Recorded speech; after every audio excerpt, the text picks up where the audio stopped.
If you want to learn about stock market and if you doesn't know anything about stock market, so this video probably gonna help you. So इस video में हम stock market की basic से लेकर advance level की हर एक चीज़ के बारे में डिस्कस करेंगे। मार्केट में BSE और NSE के बारे में हम आगे बात करेंगे। सो first of all let's talk about what is share, कि एक शेयर होता क्या है। For an example, if XYZ is a firm, एक कंपनी है XYZ, उसको चाहिए 1000 crore for the business purpose.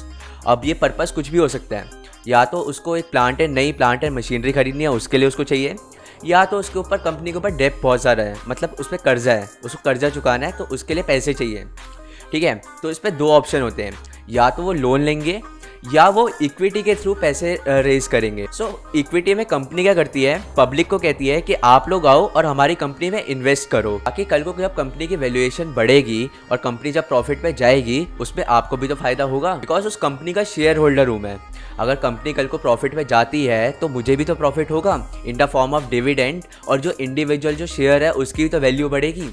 So that's how this thing work. अगर मोटा मोटा देखा जाए तो शेयर का मतलब होता है हिस्सेदारी। अगर आपके पास रिलायंस के 10 शेयर है तो आप रिलायंस कंपनी के हिस्सेदार हो, चाहे 0.% ही हो, बट आपका भी हिस्सा है उस कंपनी में। तो इसीलिए लोग शेयर्स खरीदते हैं, ताकि जब कल को कंपनी की वैल्यूएशन बढ़ जाएगी, जब कंपनी प्रॉफिट पे जाएगी तो हमको डिविडेंड मिलेगा, और कंपनी का जो हमने जो शेयर खरीदा है सस्ते में, कल उसकी प्राइस वैल्यू ज़्यादा हो जाएगी तो उसको महंगा करके हम बेच देंगे। सो अगर मैंने यहाँ पे टाटा मोटर्स कुछ महीने पहले 100 रुपीज़ का बाय किया होता तो आज मैं उसको 300 के अबव लेवल पे बेच सकता था।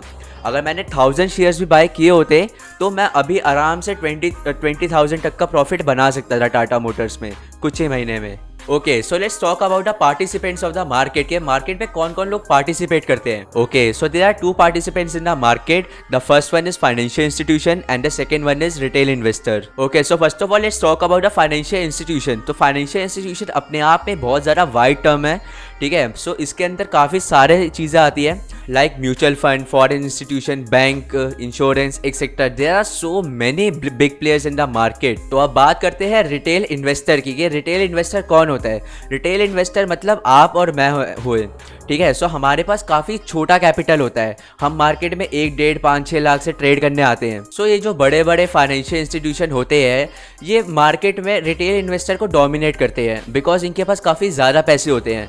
अगर अपने 5 लाख रुपए किसी ट्रेड में लगाता हूँ तो उससे उस प्राइस पे कुछ इफेक्ट नहीं पड़ने वाला। So these operators have huge capital like 500 to 1000 crore. तो ये लोग क्या करते हैं, मार्केट को मैनिपुलेट करते हैं। तो ये लोग स्टॉक के प्राइस को वैसे ही बढ़ाएंगे घटाएंगे जैसा ये चाहते हैं। सो इनके अगेंस्ट जाके कैसे ट्रेडिंग करनी है वो हम आगे सीखेंगे। सो let's talk about BSE, NSE, Nifty and Sensex, because हम स्टॉक मार्केट में काफ़ी बारी ये वर्ड सुनते हैं बट हमको इसका मतलब नहीं पता होता। सो इंडिया में सिर्फ 2 स्टॉक एक्सचेंज है, first is BSE and second is NSE। BSE stand for Bombay stock exchange and NSE stand for national stock exchange. BSE India का सबसे ट्रेडिशनल और पुराना स्टॉक एक्सचेंज है, और जो NSE है वो BSE के बाद आया था।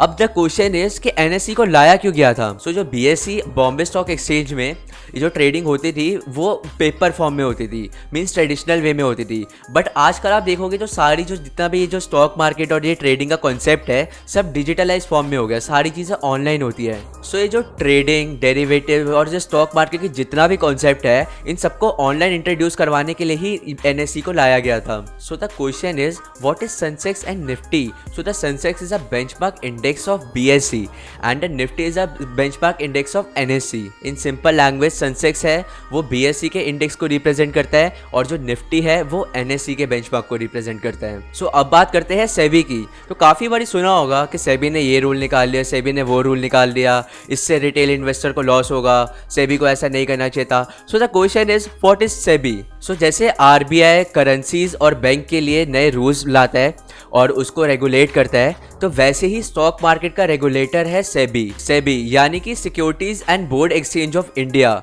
इसका क्या काम रहता है कि रिटेल इन्वेस्टर को हमेशा प्रोटेक्ट करना। सो मान लो कल को कोई स्टॉक मार्केट में घोटाला होता है तो उसको सुपरवाइज कौन करेगा, सेबी करेगा। और कल को अगर कोई नए रूल्स इंप्लीमेंट करने होंगे तो वो काम भी यही बोर्ड करेगा। चलो ये बात तो हो गई चलो स्टॉक मार्केट की, ठीक है। अब क्वेश्चन आता है कि हम ट्रेडिंग चालू कैसे करें। तो ट्रेडिंग चालू करने के लिए सिर्फ हमको दो चीज़ें चाहिए। First is demat account and the second is trading account. तो डीमेट और ट्रेडिंग अकाउंट कैसे खोलना है ये हम आगे बात करेंगे। तो पहले जान लेते हैं कि डीमेट और ट्रेडिंग अकाउंट होता क्या है। कभी भी आपको जब अपने शेयर्स को होल्ड करना होता है या कोई भी तुम पोजीशन लेते हो उसको होल्ड करना होता है तो किस पे करते हैं हम? डीमेट अकाउंट में। हमारे जितने भी शेयर्स हैं, हमने जितनी भी होल्डिंग करी है वो सारे कहाँ पे जाएंगे? डीमेट अकाउंट में। इसका कोई वो नहीं होता, जितना मर्जी टाइम के लिए रख सकते हो, ठीक है। फॉर एग्जांपल अगर मैंने आज कोई शेयर खरीदा तो ये नहीं है कि वो आज के आज ही वो डीमेट अकाउंट में चला जाएगा, वो उसके 2 दिन बाद आएगा, यानी कि परसों आएगा। बेसिकली हमें स्टॉक मार्केट में ट्रेड करने के लिए डीमेट और ट्रेडिंग अकाउंट चाहिए होता है। द क्वेश्चन इज कि ये डीमेट और ट्रेडिंग अकाउंट खुलेंगे कहाँ पे? हमारे ब्रोकर के पास। मार्केट में 2 तरह के ब्रोकर्स होते हैं, एक है traditional broker and the second one is discount broker. आजकल लोग जो है वो डिस्काउंट ब्रोकर को प्रेफर करते हैं। इवन कि मेरा जो ट्रेडिंग अकाउंट है वो भी डिस्काउंट ब्रोकर पे है, विच इज़ अपस्टॉक्स, ठीक है। आपने काफ़ी सारा उसकी ऐड भी देखी होगी, ठीक है। और मार्केट में ऐसा नहीं है सिर्फ अपस्टॉक ही एक डिस्काउंट ब्रोकर है, और भी डिस्काउंट ब्रोकर्स हैं लाइक ज़ेरोधा हो गया, अपस्टॉक्स हो गया, और भी काफ़ी सारे हैं, ग्रो वगैरह। बट मैं सजेस्ट करूंगा कि अपस्टॉक्स पे आप खोल सकते हो बिकॉज इसका फ्री डीमेट ट्रेडिंग अकाउंट है। लिंक डिस्क्रिप्शन में दिया हुआ है, उस लिंक पे क्लिक करो और रजिस्टर करना स्टार्ट कर दो। जैसे ही आपका फॉर्म फिल हो जाएगा उसके 3 से 4 दिन बाद आपका डीमेट और ट्रेडिंग अकाउंट चालू। उसके बाद कुछ भी नहीं करना, अपना कैपिटल लाओ। फॉर एग्जांपल 3000 है, 4000 है, 5000 है, जितने भी आपने डालने हैं मार्केट में डाल सकते हो, और अपना कैपिटल लो और उसके साथ ट्रेडिंग स्टार्ट कर दो। डीमेट और ट्रेडिंग अकाउंट दोनों उसी में हो जाएगा, और फॉर्म फिल करने में ज़्यादा से ज़्यादा 25 से 30 मिनट लगते हैं, ठीक है। डिस्क्रिप्शन में लिंक दिया हुआ है, वहाँ पे क्लिक करो और आप अपना अभी डीमेट और ट्रेडिंग अकाउंट खोल सकते हो। और अगर आपका कोई क्वेश्चन हो तो आप मेरे से कमेंट सेक्शन में पूछ सकते हो। प्लीज़ यार चैनल से जुड़े रहना, और इसके लिए आपको लाइक और सब्सक्राइब करना पड़ेगा। And don't forget to press that bell icon, that would be really appreciated. Thank you so much for watching the video.